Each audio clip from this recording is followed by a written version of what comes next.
Hello viewers, কেমন আছেন সবাই? আশা করি আপনারা প্রত্যেকে নিশ্চয়ই ভালো আছেন, সুস্থ আছেন এবং নিরাপদে আছেন।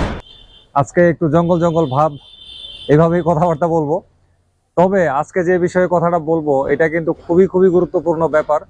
যারা বাজাজ পালসার N160 অলরেডি ক্রয় করছেন, ক্রয় করবেন একটা ভাবের মধ্যে আছেন, তাদের জন্য আজকের ভিডিওর ইনফরমেশনগুলো সবচাইতে বেশি গুরুত্বপূর্ণ। তো চলেন আসল জায়গায় গা গোসল শুরু করে দিই। 2023 সালের জানুয়ারি মাসে বাংলাদেশের বাজারে আনুষ্ঠানিকভাবে Bajaj Pulsar N160 FI BS6 এবং ডুয়েল চ্যানেল ABS ভ্যারিয়েন্টটি উদ্বোধন করা হয়েছে। উদ্বোধন অনুষ্ঠানে আমিও ছিলাম, ব্লগও ছাড়া আছে চ্যানেলে, কেউ চাইলে কিন্তু দেখে নিতে পারেন, ডেসক্রিপশনে লিঙ্কটা দিয়ে দিলাম।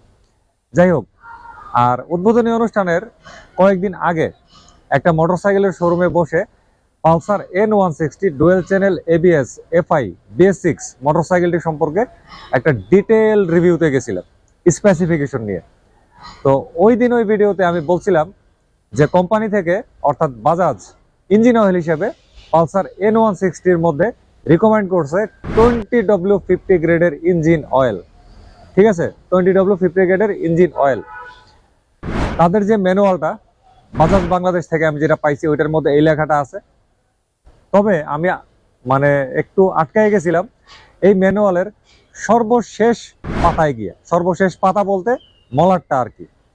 তো ওই মলাটের মধ্যে আমি একটা অ্যাডভার্টাইজমেন্ট দেখছি। অ্যাডভার্টাইজমেন্টটা হচ্ছে বাজাজের DTSI 10W40 গ্রেডের ইঞ্জিন অয়েল নিয়ে। এই অ্যাডভার্টাইজমেন্টটা দেখার পরে আমার মাথাটা একটু ছ্যান করে উঠছিল আর কি। ঠিক আছে, একটু ছ্যান করে উঠছিল। ছ্যান করছিল এই কারণে যে এই ম্যানুয়ালটা হচ্ছে N160 আর এই ম্যানুয়ালের মধ্যে লেখা আছে 20W50 গ্রেড N160-তে ব্যবহার করার জন্য। তাহলে এই ম্যানুয়ালের মধ্যে কেন 10W40-র ইঞ্জিন অয়েলের অ্যাডভার্টাইজমেন্ট থাকবে, তাই না? আচ্ছা, এই সন্দেহটা যে আমার মাথার মধ্যে ঢুকছিল, এইটার প্রমাণ পাইতে আমার খুব একটা বেশি দিন লাগে নাই। আমি ইন্ডিয়ায় যে ম্যানুয়ালগুলা পালসার N160-র সাথে দেওয়া হয় তাদের ওয়েবসাইটে আমি এটার PDF ফাইল পাইছি। PDF ফাইলের মধ্যে দেখি Pulsar N160 FI BS6 dual channel ABS single channel ABS যা মন্দের তা হোক, এটার মধ্যে রিকমেন্ডেশন হচ্ছে 10W40 গ্রেডের ইঞ্জিন অয়েল। কথাটা আপনাদেরকে বোঝাইতে পারছি? আমি আরেকবার বলি, বাজাজের অফিসিয়াল ওয়েবসাইট থেকে বাজাজ ইন্ডিয়ার ওয়েবসাইটে ঢুকলাম, ঢুইকা পালসার N160-র যে একটা PDF অনার্স ম্যানুয়াল, ওই ম্যানুয়ালটা নামাইছি। নামাইয়া ওইটার মধ্যে আমি দেখছি যে লেখা আছে N160-র মধ্যে দিতে হবে ইঞ্জিন অয়েল হিসাবে রিকমেন্ডেশন গ্রেড হচ্ছে 10W40। অথচ আমরা বাংলাদেশে যেটা পাইছি ম্যানুয়ালটা, এটার মধ্যে লেখা আছে 20W50। এটা পুরোপুরি সাংঘর্ষিক একটা ব্যাপার না? আসলেই কিন্তু ব্যাপারটা সাংঘর্ষিক ব্যাপার। তো তারপরে আমি করলাম কি, ভালো করে বাজাজের বাংলাদেশে যে মোটরসাইকেলের ম্যানুয়ালটা আসছে এটারও আমি ভালো করে পড়ছি, প্লাস ইন্ডিয়ানটা তো পড়ছি। পড়ে আমি ফাইনালি সিদ্ধান্তে আসছি যে N160-র মধ্যে কোম্পানি থেকে রিকমেন্ডেশন করছে সত্যভাবে 10W40।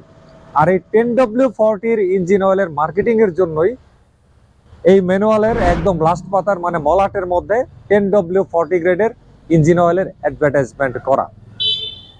বাজাজ বাংলাদেশ এই জায়গায় আমাদের বাংলাদেশিদের সাথে কি বলবো, একটা আমার কাছে মনে হয় এটার কি করছে, আমাদের কাছে ঠকাইছে খারাপভাবে। আর অনেক কিছুই বলতে মনে চায়, যাক এত খারাপ কথা না বলি ভিডিওর মধ্যে। জাস্ট এতটুকু বলবো যে বাজাজ বাংলাদেশ আমাদেরকে ইঞ্জিন অয়েলের গ্রেড দিয়ে ঠকাইছে। তারা আমাদেরকে মিথ্যা ইনফরমেশন দিছে। বাংলাদেশে যেটা আসছে এটা হচ্ছে কিন্তু BS6, ইন্ডিয়াতে যেটা আসছে সেটাও কিন্তু BS6। ইন্ডিয়ান N160 আর বাংলাদেশের N160 পুরোপুরি একই, ইঞ্জিন টিঞ্জিন সবকিছু একই। তাইলে ইন্ডিয়ারটাই যদি 10W40 হয়, তাহলে বাংলাদেশেরটাই 20W50 কিভাবে হয়, তাই না? অবশ্যই আমি মনে করি এটার ইঞ্জিন অয়েলের গ্রেড হচ্ছে 10W40।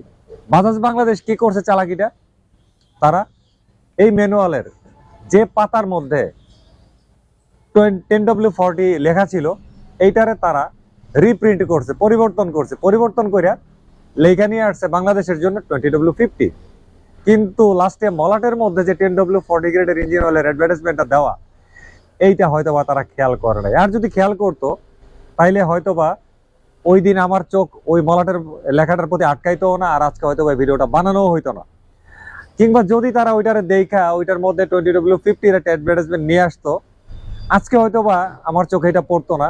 কিন্তু 3 মাস পরে হইলেও এটা কিন্তু আমার চোখে আসতো, আর চোখে আসলে তখনও একই কথা বলতাম যে বাজাজ বাংলাদেশ আমাদের বাংলাদেশিদের সাথে একটা কি করছে, মিথ্যাচার করছে, ঠকাইছে।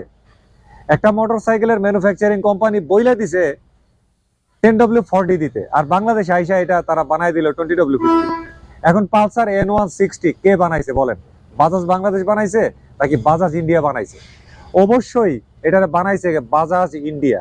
বাজাজ ইন্ডিয়া হচ্ছে পালসার N160-র আইনগত অভিভাবক, জন্মদাতা পিতা। আর বাংলাদেশের বাজাজ কর্তৃপক্ষ হচ্ছে আত্মীয় স্বজন, মানে ভাড়াটে পিতামাতা আর কি, বিষয়টা এরকম আর কি। এখন ভাড়াটে পিতামাতার কথা সত্য নাকি আইনগত পিতামাতার কথা সত্য, জন্মদাতা পিতামাতার কথা সত্য? অবশ্যই জন্মদাতা পিতামাতার কথা সত্য। তাহলে জন্মদাতা পিতামাতা কে? সে হচ্ছে বাজাজ ইন্ডিয়া। সুতরাং আপনারা যারা পালসার N160 অলরেডি কিনে ফেলছেন, কেনার চিন্তা ভাবনা করছেন, তারা আজকে থেকে কানের ভেতরে ভালো করে ঢুকায় নেন। এই মোটরসাইকেলের মধ্যে এই মোটরসাইকেলের মধ্যে ইঞ্জিন অয়েল হিসেবে দিতে হবে 10W40 গ্রেডের ইঞ্জিন অয়েল। 10W40, বুঝাইতে পারছি তো? 10W40। সুতরাং ইঞ্জিন অয়েলের ব্যাপারে সবাই সাবধান হয়ে যান। কোম্পানি থেকে যেটা রিকমেন্ডেশন করছে, কোম্পানি বলতে বাজাজ বাংলাদেশ না, বাজাজ ইন্ডিয়া। বাজাজ ইন্ডিয়া যেটা বলছে আমি মনে করি সেটাই হচ্ছে সবচাইতে বেস্ট। 40 গ্রেডের কথা বলছে, আমি 50 গ্রেড কেন দিব? আমার কথা হচ্ছে এটা, আমি অবশ্যই 40 দিব। 50 গ্রেডে আমি কখন যাব? যখন দেখবো যে আমার পিস্টনটার অনেক বয়স হয়ে গেছে, তখন আমরা 1 গ্রেড বাড়ি। তা আমার তো এখন 50 গ্রেড দেওয়ার কোনো প্রয়োজনই নাই, আমার কোম্পানি বলে দিচ্ছে 40 গ্রেড দিতে, 50 গ্রেড আমি কেন দিব? তো যাই হোক, আজকে আমার মনে হয় যে এই ভিডিওটার মাধ্যমে আপনাদেরকে এই বিষয়টা আমি পুরোপুরিভাবে বোঝাইতে পারছি এবং প্রমাণ সহকারে কথাবার্তা বলছি। তো আশা করি ভিডিওটা আপনাদের কাছে ভালো লাগছে। তো পরবর্তীতে আপনাদের সামনে আবারও কোনোদিন কথা হবে কোনো ইনফরমেটিভ ভিডিও নিয়ে। তো সবাই ভালো থাকবেন। আজকের মতো বিদায়, খোদা হাফেজ।